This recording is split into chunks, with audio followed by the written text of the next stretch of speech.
Every 3 days, elevators around the world carry a number of people equal to the entire population of Earth. 8 billion rides, up and down, behind metal doors that close like a final decision. And most of the time, nothing happens.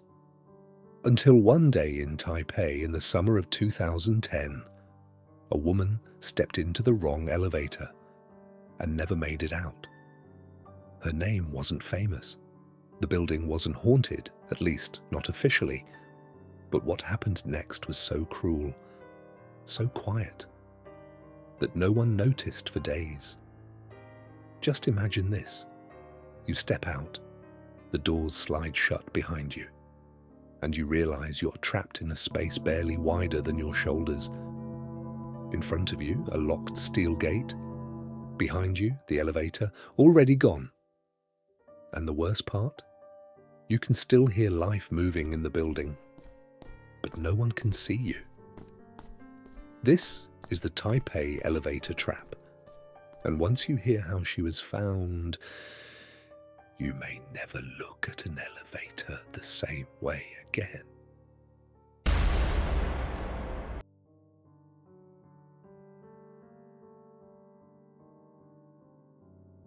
Welcome to Shadow Dossier, where silence hides the truth, and every file we open reveals something that was never meant to be found.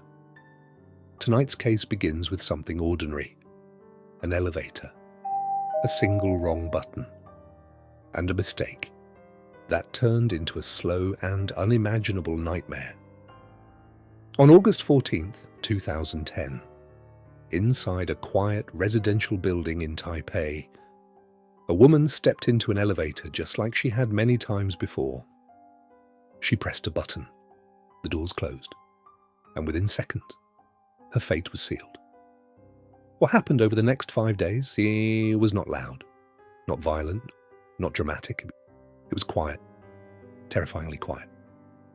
This is the Taipei elevator case, and this file is now open.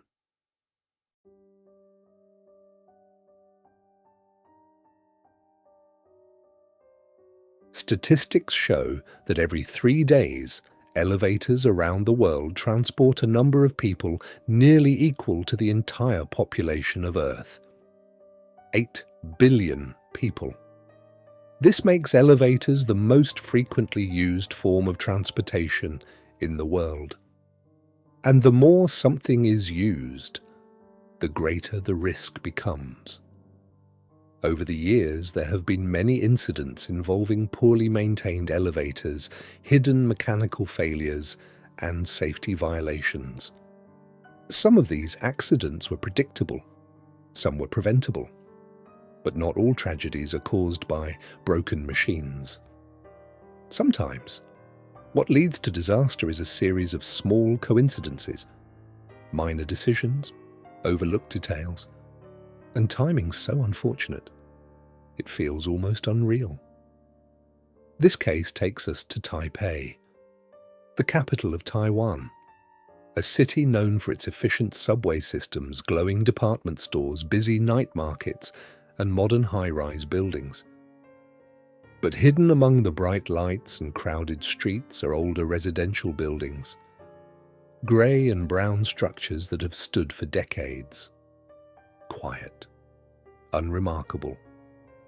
Near the city centre in Sangxia district of New Taipei City stands a 12-storey mixed-use residential building. It appears normal at first glance. It has surveillance cameras. It has multiple elevators. But there is something unusual about this building. The elevators are separated. One elevator, which we will call Elevator A, is designated for commercial use. It serves the lower floors up to the 7th level. Shops, clinics, and small businesses operate there. Residents of the building use 2 different elevators, Elevator B and Elevator C, which travel up to the 12th floor. This means that strangers can enter the building if they are visiting businesses on the lower floors. but they can only use elevator A. On the 5th floor, there is a long-established neurological rehabilitation clinic, a place trusted by many locals, a place that had operated quietly for years. For a long time, everything about this building seemed ordinary, until one afternoon in August 2010. When elevator A became the center of a tragedy no one could have imagined.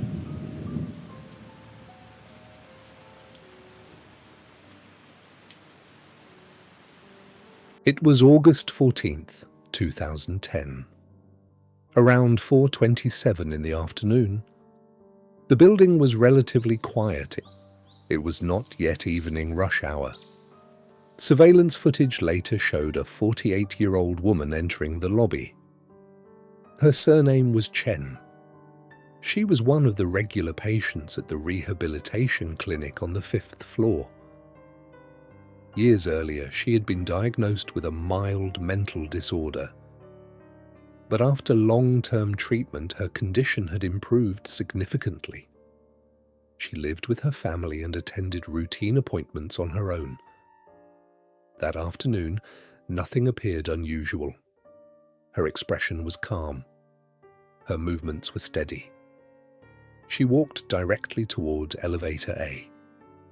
Under normal circumstances, she would press the button for the 5th floor. The ride would take less than 30 seconds.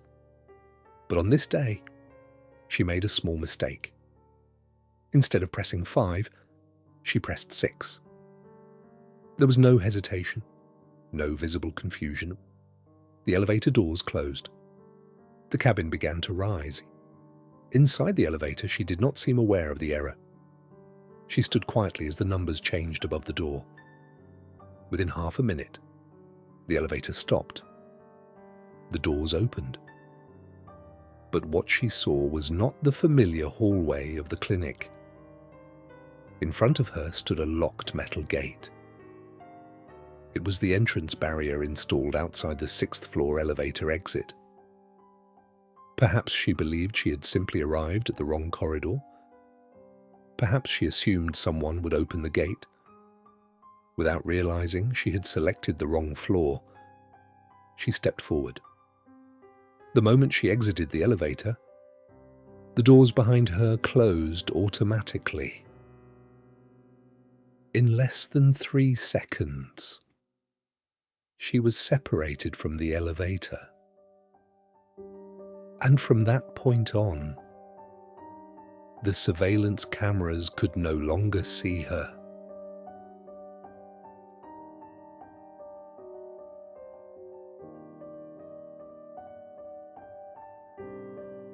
When the elevator doors closed behind her, she was left standing in a narrow gap between the cabin and the metal gate.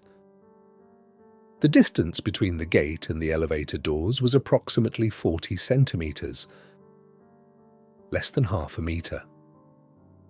Not enough space to sit comfortably. Not enough space to lie down.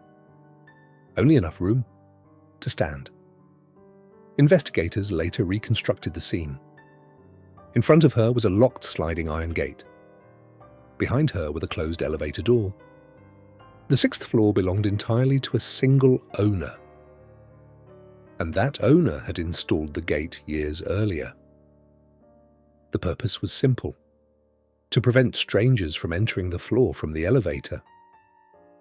At the time of the incident, however, no one was living on the 6th floor.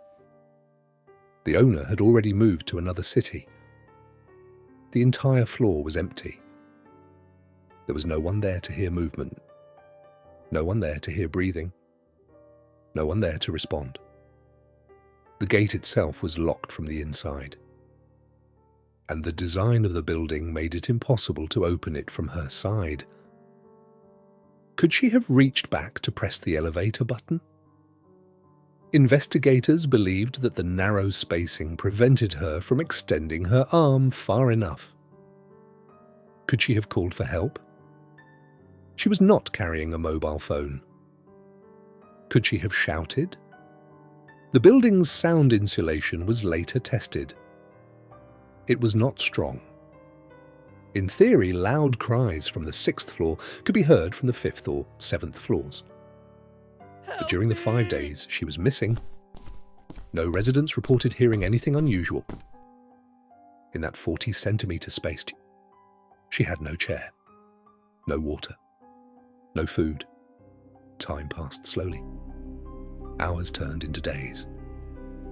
And the building continued operating normally. People entered. People left.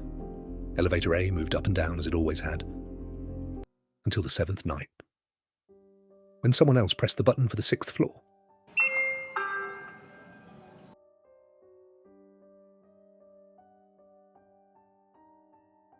Seven days after she disappeared, on the evening of August 21st, at approximately 8:30 p.m., a 76-year-old man named Mr. Zhang entered the building.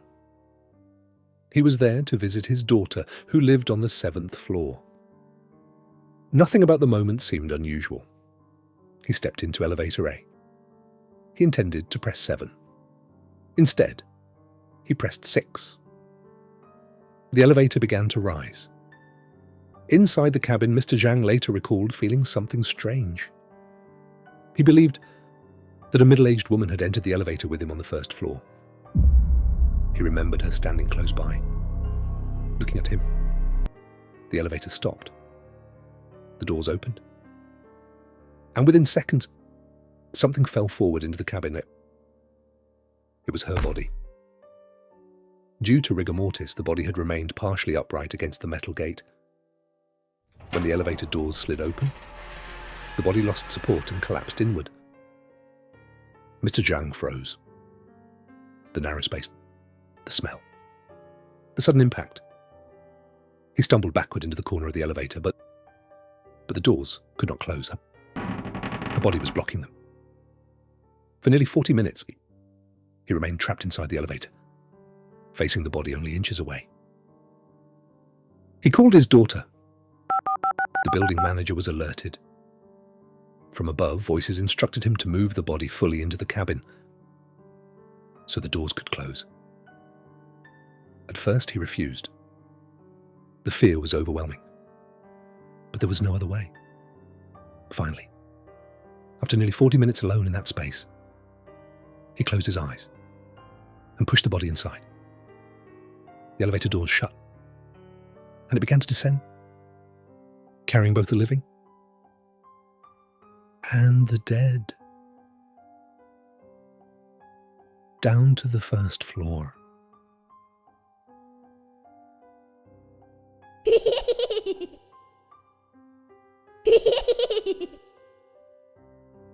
The official investigation began immediately.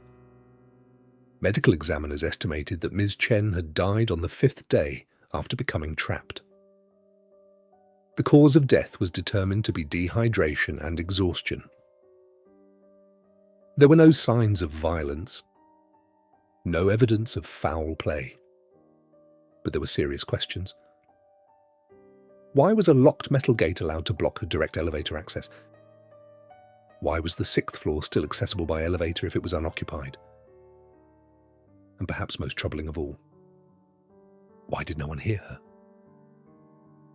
Tests later showed that the building's sound insulation was weak. If someone shouted loudly on the 6th floor, residents on the 5th or 7th floor should have been able to hear it. Yet during those 5 days, no one reported hearing cries for help. Some speculated she may have been too weak to shout. Others wondered whether something else had happened. The property owner eventually compensated the family. Legal responsibility was divided between the current owner and the original installer of the gate. On paper, the case was closed. But one detail remained. The body was discovered during the 7th lunar month. In many East Asian traditions, this period is known as Ghost Month, and Mr. Zhang later gave an interview.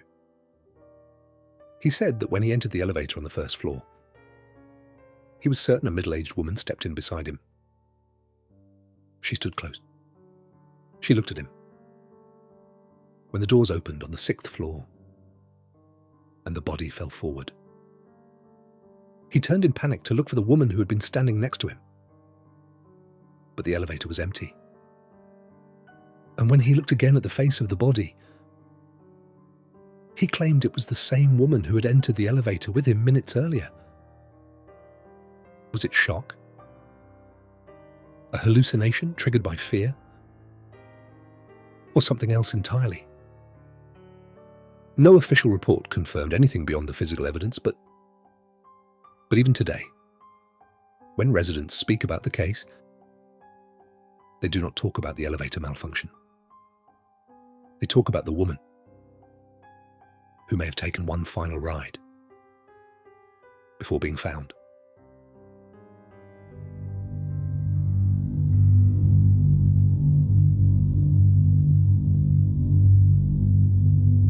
Some tragedies are loud, explosive, impossible to ignore, but others happen in complete silence.